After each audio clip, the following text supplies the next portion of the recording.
This story is from I Do Work Here Lady, titled ID Please? I Work Here. BS. ID Please? This happened 4 years ago when I was starting my senior year of college. I started working at this really popular bar at my university as a cook, fresh out of a crappy catering job. It was the beginning of the school year and thus the beginning of college football season. I was ecstatic because I had just turned 21 a week after I started there, and I got free drinks as well. As dumb as that statement is, this is importance later. About 3 weeks into the job, our college had their first home game, and as usual, the entire university is absolute pandemonium between traffic and everyone and their mother heading for the restaurants before the game. My shift started after the game, so I started heading to the bar around that afternoon. Remember when I said the bar was popular? There was a line of like 16 or 17 half-sloshed college students waiting outside the door to get in while a bored-looking security guard took their IDs. Seeing as how I was new year, I wasn't sure what to expect on game day or how busy it was. Normally, I would use the back entrance to get into work, but the entire back lot, and by extension the entire back entrance, was blocked off to be used as a party area / dance floor, so the front entrance was my only option. I started making my way to the front entrance to walk through when all of a sudden the guard stopped me. This woman had a permanent scowl of someone who doesn't get paid enough to deal with sloshed college kid all the time, along with an type of attitude. Guard: well, where do you think you're going? Me: I work here, my shift is starting. Guard: nice try, not getting loud. Me: ma'am, I'm not kidding, I actually work here. Guard: you get any ID or badge that proves it? Probably worth knowing that I didn't even have a uniform on. The cooks wear dish shirts over regular clothes. Me: size. Here, hands over ID. Guard: okay, so you're 21, still ain't gonna let you skip the line unless you prove you work here. Me, getting irritated: look, can you just get the manager or something so he can prove it? Guard: you see this line? I ain't going anywhere. If you want in, y'all gonna have to wait in line. At this point, students are getting pissed off at me, supposedly holding up the line. I'm getting pissed off because I can't even get to work without being late, and I was running out of options. That's when I realized I was late, but that turned out to be my saving grace. My manager called me around that moment. Chris: OP,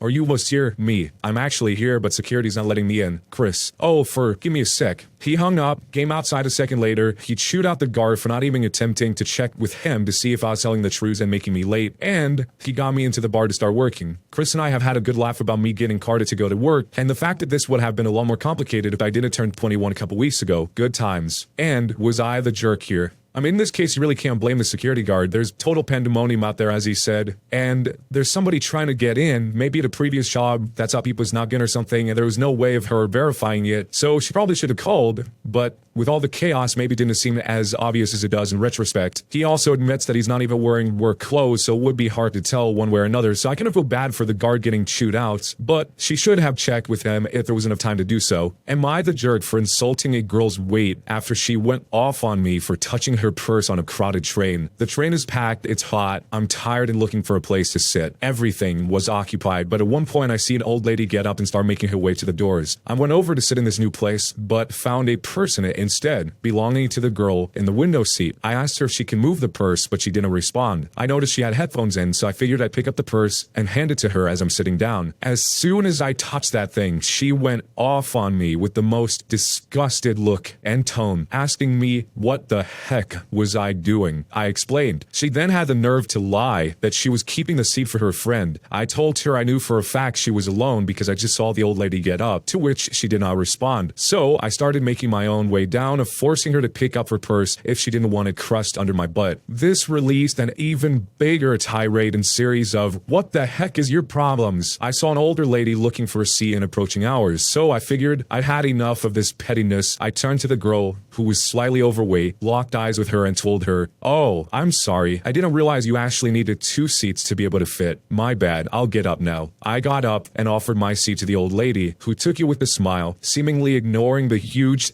storm of rage that was spewing out of the girl's mouth as I was walking away. I noticed that some people gave me dirty looks, but others were chuckling, so I kinda wondered if I stepped too much out of line there. Am I the jerk for insulting a girl's weight after she went off on me for touching her purse on a crowded train? Well, in most places, if there's anyone who's elderly, they are the ones who get the seats anyway, so if somebody comes onto the train and you're sitting in a seat and all the seats are full, you're supposed to offer it up to the elderly person regardless of this whole weird situation here. Probably what he should have done is, instead of just picking up the purse and trying to pass it to her, he probably should just tap her on the shoulder and motion that you wanted to sit there, but it sounds like she wanted to keep her purse on there even though the train was full. There was one of these investigative reports where they had some news station go on a train recently that I saw where they find full trains where nobody can sit, and then they have people that are putting their feet or luggage on the seats in front of them that somebody else could have sat at, and they run up on them with cameras and stuff and ask them, why are you doing this? Don't you realize it's a full train? And they basically embarrass people into not being jerks about it and giving up the seat, the extra seat. So I can definitely see why the OP would be very frustrated here. That last little zinger probably wasn't the most helpful, but let me know what you guys think. What would you do if you were in this situation, and jerk or not a jerk, and why? Am I the jerk for allowing 2 teenagers to be spit on by a llama? I work at a petting zoo here, and this weekend we had 2 teenagers, around 16, a boyfriend and girlfriend, who are antagonizing a llama. I told them, you might want to cut that out. Llamas spit in self-defense, but they kind of laughed off my warning. Now,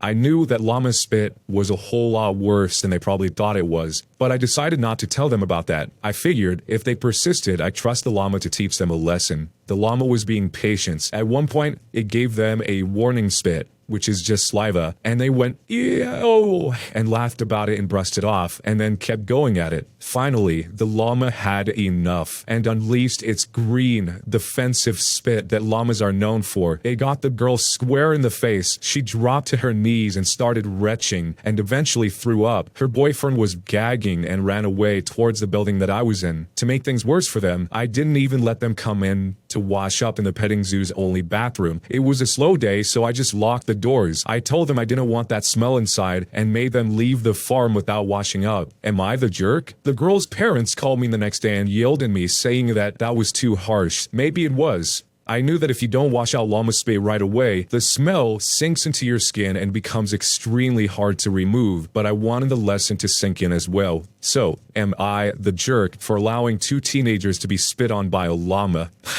I have never heard of this before. Who knew llama spit was so brutal? I mean, really, as some people pointed out already, they had 2 warnings. The first one was a verbal warning, and the second one was the saliva warning. And it is really weird that after getting spit on with the saliva warning, that they thought it was normal enough to just keep going, doing whatever they were doing to mess with the llama. And who's even messing with llamas to begin with? The llama's probably trying to mind its own business. If anything, I think the most messed up part was locking the bathroom doors, but I can understand not wanting that smell to be in there, especially if it sticks around for a long time. Somebody actually bought the point that they didn't learn their lesson if they got their parents to call and complain. And the OP actually said that I think the mother complained mostly because her whole house stunk and her daughter wasn't able to remove the smell. She agreed that her daughter was in the wrong, but said that I should have warned her or let her wash it off and that this was too harsh. She said that the smell seemed to be getting worse over time, even after multiple showers, which I had heard secondhand that llama spit can do. It soaks into your skin and continues to rot. I think that the smell was the main reason she got mad. I just told her there's not really anything that can be done once it's soaked in, and that I wasn't about to let my bathroom stink to high hell so her daughter could try and fail to wash it off after multiple warnings. I wonder how long this actually stays in your skin. If any of you guys have ever been spit on by a llama, let me know down below in the comments. And also, was there not a water hose or anything at all, a water fountain, where they could have at least tried to wash it off before it soaked in too deep? Maybe the bathroom really was all that there was available. But what would you do if you were in this situation, and jerk or not a jerk? Am I the jerk for gifting my sister pictures of my dog? I'm a bit of a jerk, I will admit, but hear me out. So today I was in my parents' house to celebrate Christmas Eve with my side of the family, as this year I will be spending Christmas with my girlfriend's family. Anyways, we opened up presents early this morning. Something I should note about my sister is that she loves her children, which is great, and I do love my nephews, but every year she gets me magnets, pictures, blankets, and pretty much anything she can plaster her kids on. While it's nice, I don't have a shrine in my house dedicated to them, and I know this might sound selfish, but I don't really want them. Also, as I don't know what to do with them, they end up in a drawer or something, because one year she got me a really large tapestry thing with her kids on it, and it was huge. Obviously, I didn't want to hang it up as it quite literally covered the entire wall. I never say anything to her as I don't want to offend her and ruin Christmas. So that's when I had the genius idea of doing the same thing, but with my dog. I put him in a little tie, took his picture, put his frame. I love my dog as my child, so I figured I'd give it to my sister. I also got her a $25 Starbucks card as she's obsessed with them, and I wasn't trying to be petty. Anyway, she opens it up and her face drops. Then she goes to me and says, "What the F am I supposed to do with this?" Without thought, I said, "The same thing I do with yours. It'll look good on your coffee table." Long story short, she got mad. My family is pretty much on my side, except for a couple of people who thought it was funny, but in the end, quote, "Dogs aren't comparable to humans," which I don't necessarily agree with and wasn't the point of the GIF, but whatever. I thought it was funny, but I need unbiased opinions. Am I the jerk for gifting my sister pictures of my dog? The full-size tapestry is kind of nuts. Even if they were your own kids, having an image of them that takes up the entire wall is kind of strange. At that point, you might as well start getting brass statues of your kids. Just line the entryway to your house with the giant blown-up versions of your children all along the way. And while you're at it,